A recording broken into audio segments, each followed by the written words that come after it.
Hello, my friends. Welcome back to another episode of 10-Sided Dice on WTEN Plus. This is our show where we're playing some Dungeons & Dragons 5th edition. I'm one of our digital producers at WTN, and this show's host and dungeon master, Jackson Tollerton, and I am joined this week by a returning guest and adventurer, my friend on the web team, Kristina Handy. What's happening, pal? I'm good.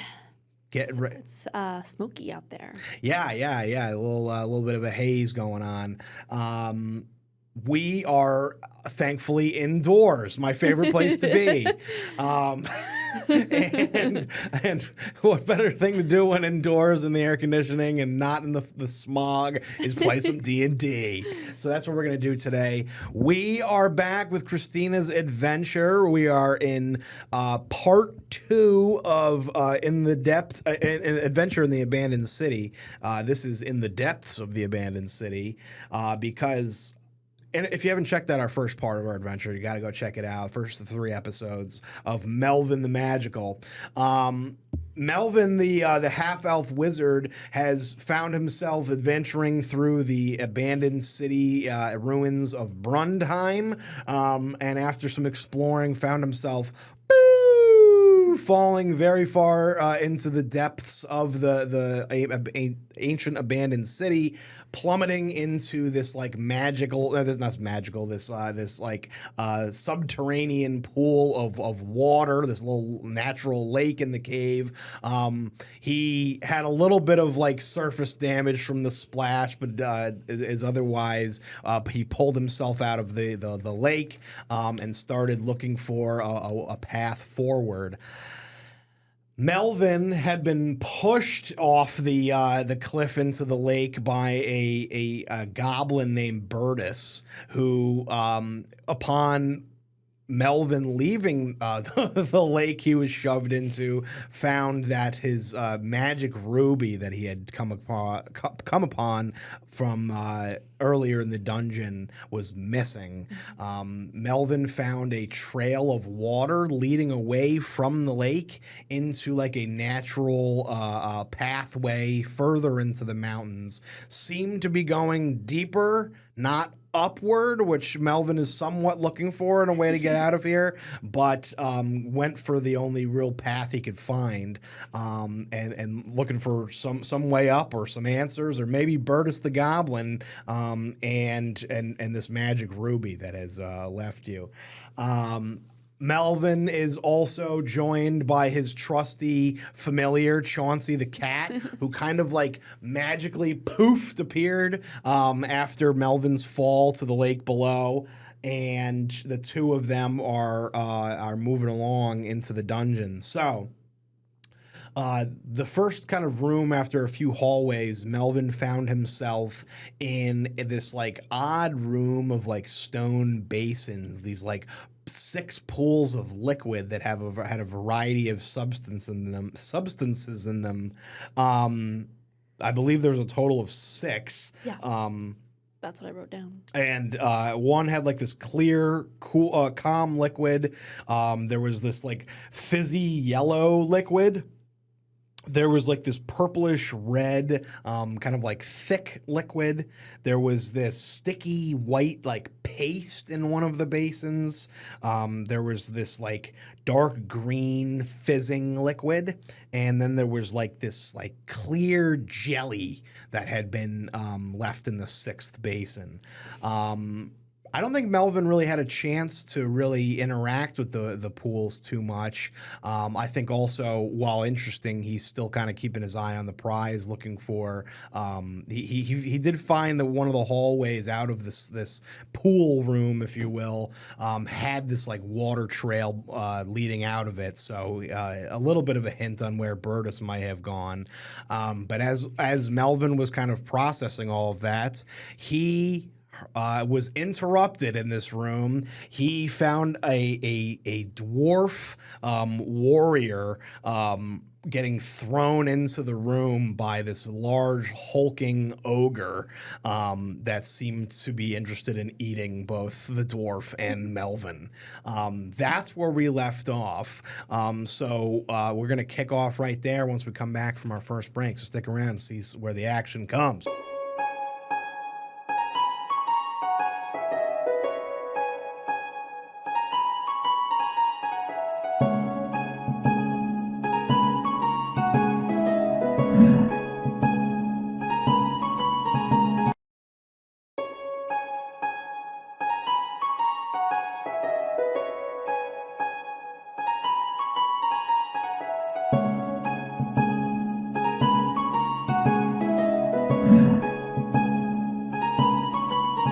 Welcome back.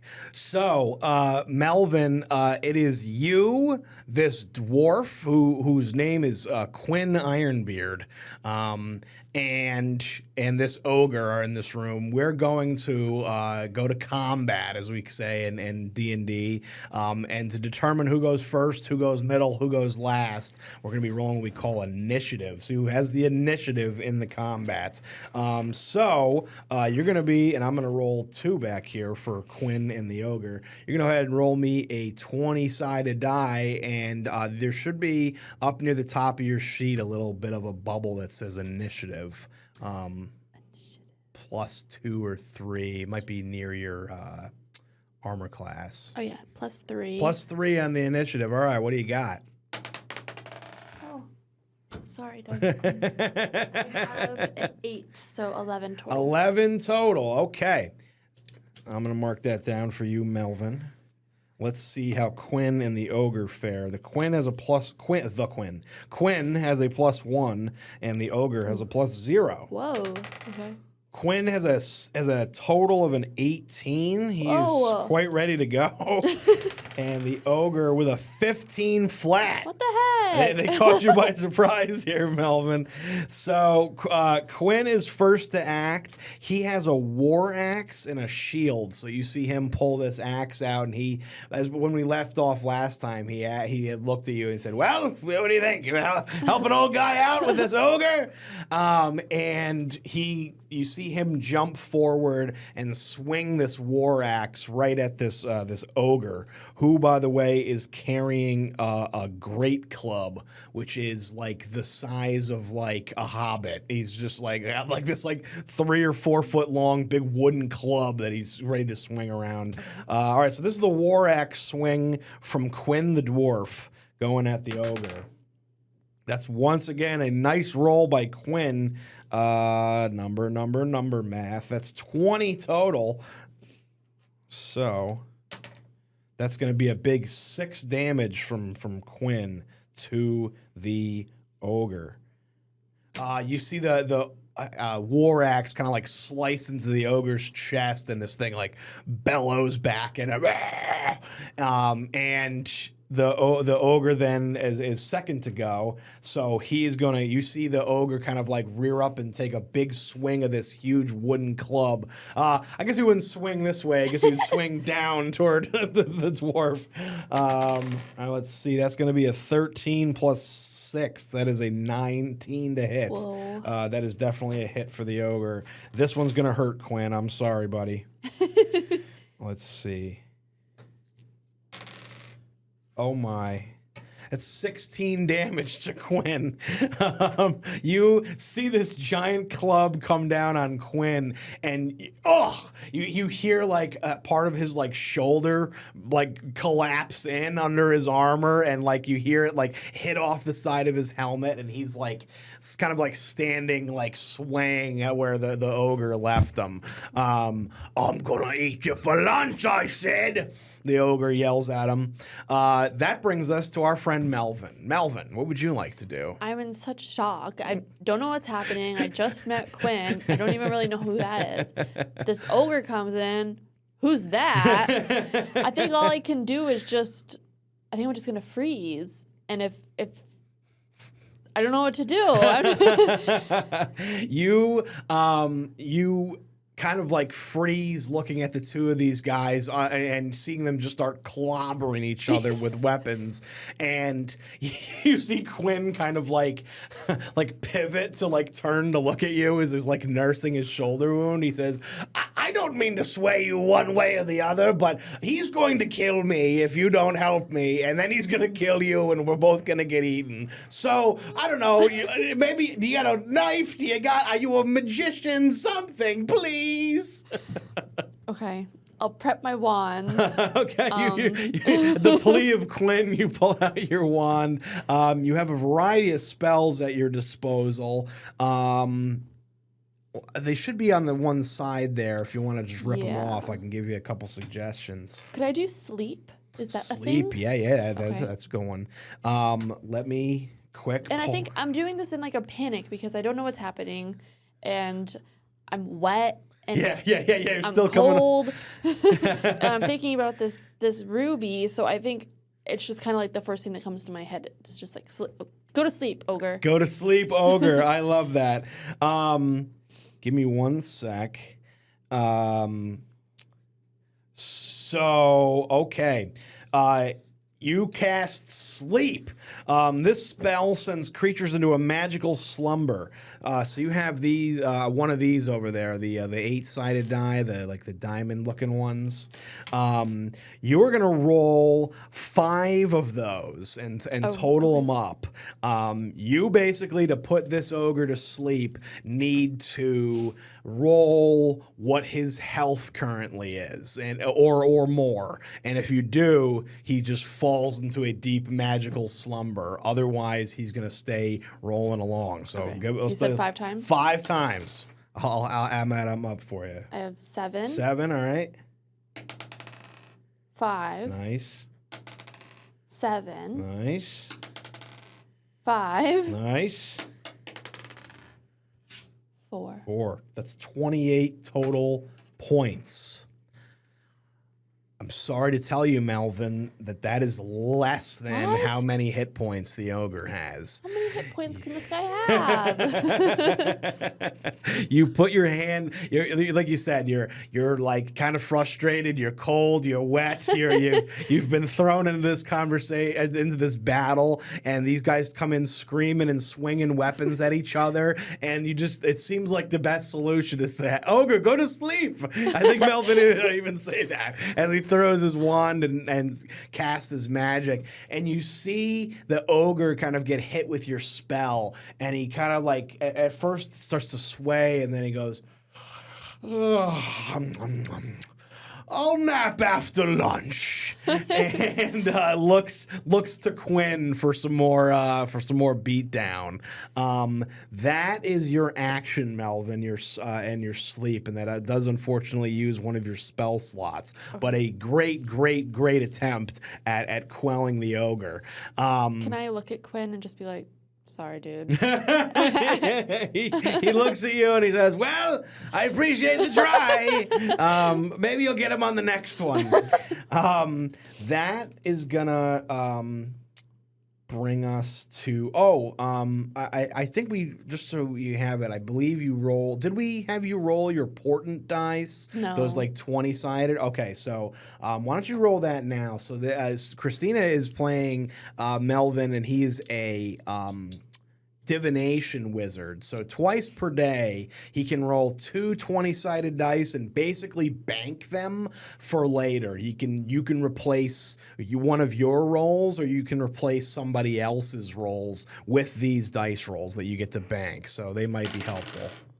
17 and 13. 17 and 13. Okay, so both of those are both like pretty good rolls, especially the 17. So like if there's something at some point that you want you or Quinn to succeed at, before that roll gets made, you can just say, boom, I'm going to replace his role. And how that, like, the flavor of it is that he's like a diviner. He's like seeing into like the future. And so he basically foresaw, actually Quinn does hit with his axe here. Like, I saw it in the future coming. And so you like change his fate. So you have a 17 and a 13 to play with.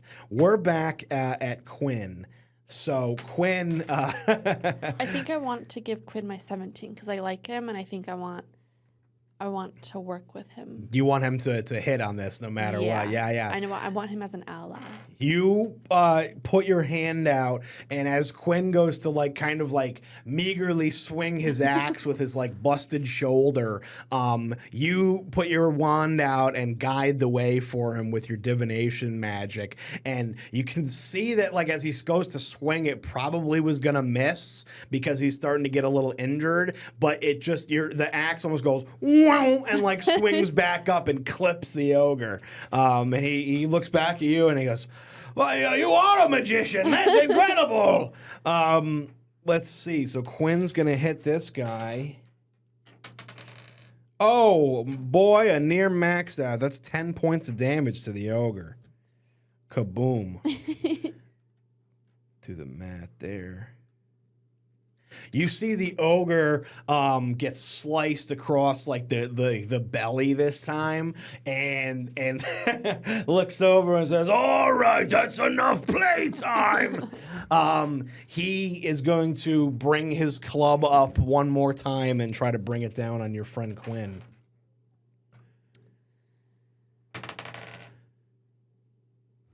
It's gonna hit. It's gonna hit Quinn. Unfortunately, that is a 22 total. Let's see if Quinn can endure. Oh yeah, he's hurt. He's pretty hurt, but he is gonna survive the hits. Quinn is down to. He just took another 11 points. He's down to 3 out of 30. You see him. You see the club kind of like come right down on Quinn's head this time, and you see Quinn's like spine kind of like compress to the point that he loses like a centimeter of his total height. He just kind of like into the ground with the club, hammer and nail, if you will. And he looks up at you and he says, "What time's breakfast?" And like turning around, and the ogre like looks and laughs at him, seeing him kind of dazed from the hit. Melvin, we're back to you. Okay. I guess I'll have to do another spell. I'll do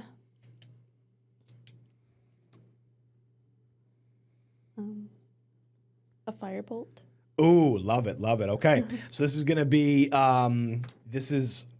you're gonna roll a 20-sided die, and there should be a spell attack bonus near where you are. We're looking for your spells. It should be like a plus a single digit number.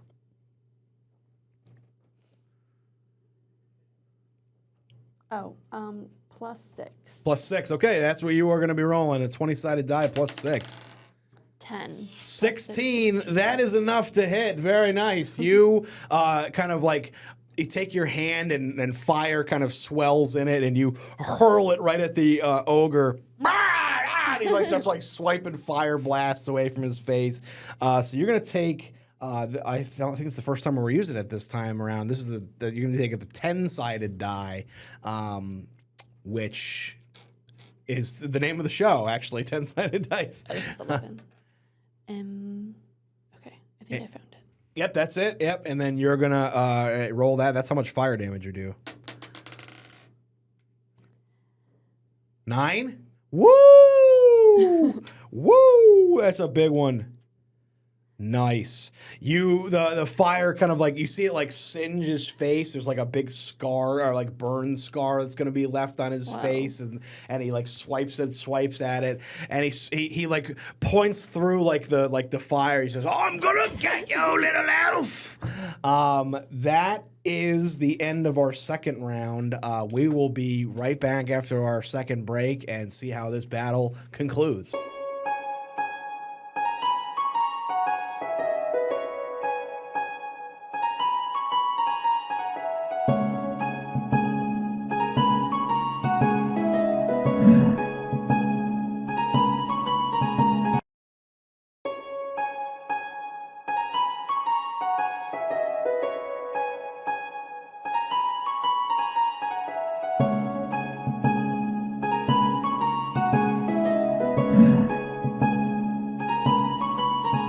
welcome back to some exciting Dungeons and Dragons combat action. We are at the top of the third round this time. Things are getting hairy. We have a battle going on between Melvin the Wizard, Quinn the Dwarven Warrior, and Ogre. Ogre the Ogre. We're starting up here with Quinn, who is kind of like barely hanging on to consciousness right now. I feel bad. I just want to put him out of his misery.